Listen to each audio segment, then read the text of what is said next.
Let's come together. Let's talk about these issues face to face. Let's come to an understanding of, why people put this event on or why things are the way they are. And hopefully everyone can learn a little bit more about each other's viewpoints and leave that event feeling. Well, were you finished? No, you're fine. A truly diverse university would be one where people could have open, honest, even painful dialogue. Yeah. And so it's got to be a place where people can talk openly and honestly. And if a person thinks it's a bad idea, they have a right to say it.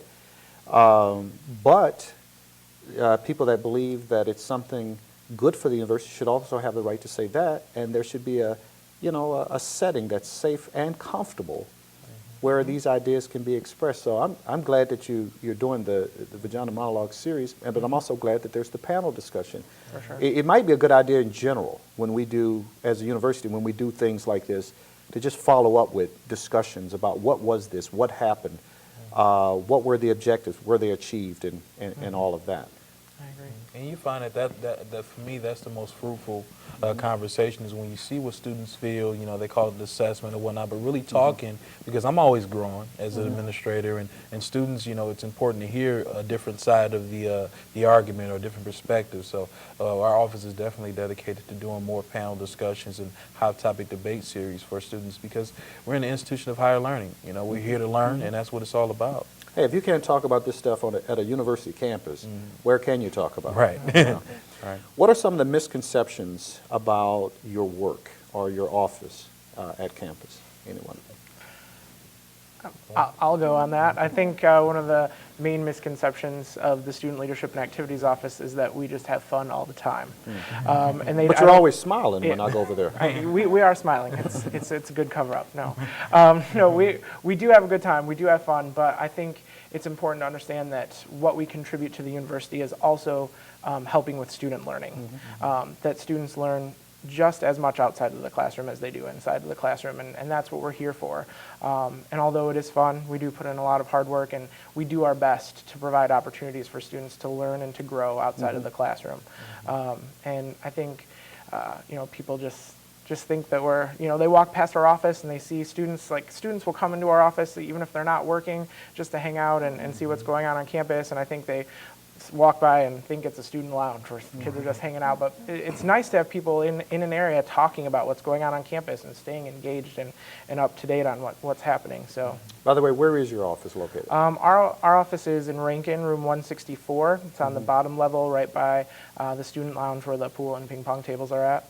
So basically you're in the ideal location that your office would like to be. Okay. And where's your office? What's the room? Our office is Rankin Center 135, so it's sort of on the back hallway a little bit. But as far as a misconception, I think what I found is working as an administrator there is that our office is the Office of quote-unquote Black Affairs. It's formerly called Minority Student Affairs, and what's happened is that we promote programs for the entire campus and different demographics and different groups, but what's happened is that most of the students who responded back have been African American, so we've been faulted as the Office of Black Affairs, and I think it's a misconception, and we want to face it head on. But if you look at our programming and what we do on campus, spread out across the board, we probably do more so for other groups than actually African American groups. So that's something that students need to keep in mind, and we're always open to grow. We want to know what feedback you have.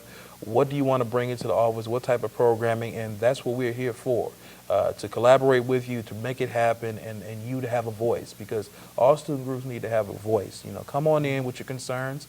Don't just complain about it and do nothing about it. Get involved, Get involved. And you have over 200 organizations. If you don't see one you like, you can create one of your own. That's something that students need to know. And once you join the organization, really get involved and start utilizing our offices, you're going to see that this is something that's going to help you get ready for the next level of your career. Okay. Jeanette, by the way, where are you located? I'm located in the Arts and Science Common, room 1027. Okay. And what are some misconceptions you face?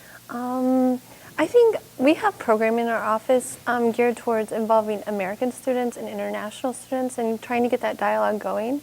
And so I think a lot of our American students aren't aware that we do have programming for them. For example, we have an international potluck dinner once a month in which we invite the whole Ferris campus and the international students just to come and eat and kind of have that natural dialogue that happens when food's in front of you. Yeah. Yeah. And what about the yearly event? Good point. We have an International Festival of Cultures, and that's going to happen on April 13th from 1 to 5, which is a Sunday.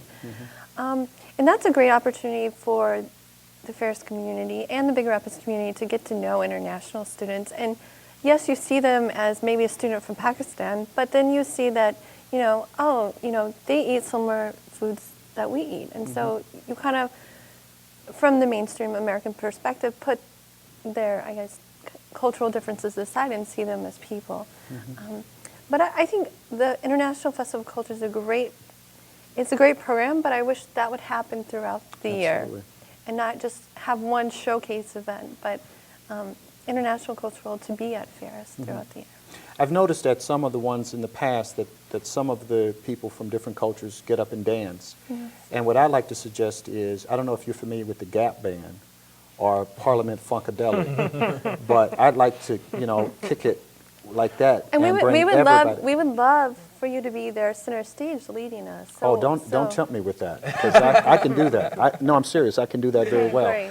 But no, I just think food. You're right. Food is a kind of a shared experience we have with others, but also dancing is, So and anyone who's been to that event in the past, I think enjoyed it. So we look forward to you there. Okay. Well, I'll be bringing the Gap Band with me. Okay, I don't know how much time we have. I don't think we have a whole lot of time left. So if I could get a last word from you, you can say it to me or you can say it to the audience. I think that we're up to 37 people watching the show.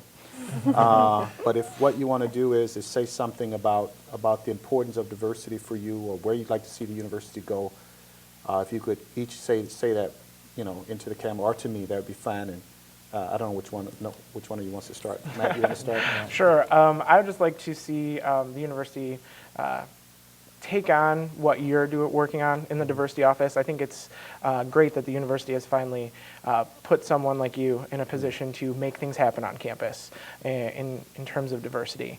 And I think if we could just have everyone on campus open their eyes and open their ears and listen to what's going on, be accepting to change.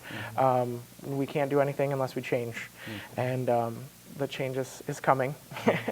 And I think if we can just have everyone willing to change and willing to open up and meet someone new that they've never met before, go to an event they've never attended before, talk to a group of students that they've never spoken with, I think we could do a lot on this campus. Well, it must be right because you're quoting Sam Cooke, so that's good. I would say students and also faculty and staff, if we really want, to achieve diverse campus, it's to go out there and utilize our resources and talk and utilize these avenues, have these discussions so that we can grow as administrators. And also for students, get involved. I'm talking to you. Get involved. It's important. Go join the organizations, whether if it's just coming out to events, but come and see what campus is like, because you just don't want to sit in your room and before you know it, your 4 years have passed and then you're talking about shoulda, coulda, woulda. So I want you just to get involved and participating, in this diversity mindset, because you have to get outside that comfort zone to really grow. I know it's a hard first step, but it's important. I think it's also important although I appreciate your office, I just wish that it didn't have to exist. I understand that's the point where Ferris is at right now, but I hope in the future we won't need you so much. I'm going to receive that a certain way. I don't take that personally. What I think I hear you say is it would be good if diversity was so infused in everything that we do that you wouldn't need a champion, as it were, an advocate, as it were, because everyone would be an advocate, everyone would be a champion. Exactly. That's one way to say it. The other way to say it is the way you did. No, I get that. No. I get that. Well, it's been an absolute pleasure. I also want to thank the three of you for the work that you do on this campus, this university, actually. I want to thank you because, one of the things I said to the president when I took this position, one person can't do this. This has got to be people. We got to bring in people, including new people, young people, the older people, everyone. And I've watched the three of you. I watched the work that you do on campus, and it's outstanding work, and it's getting us where we want to be. And we will be a truly diverse institution. So thank you for coming out. Thank you. Yes.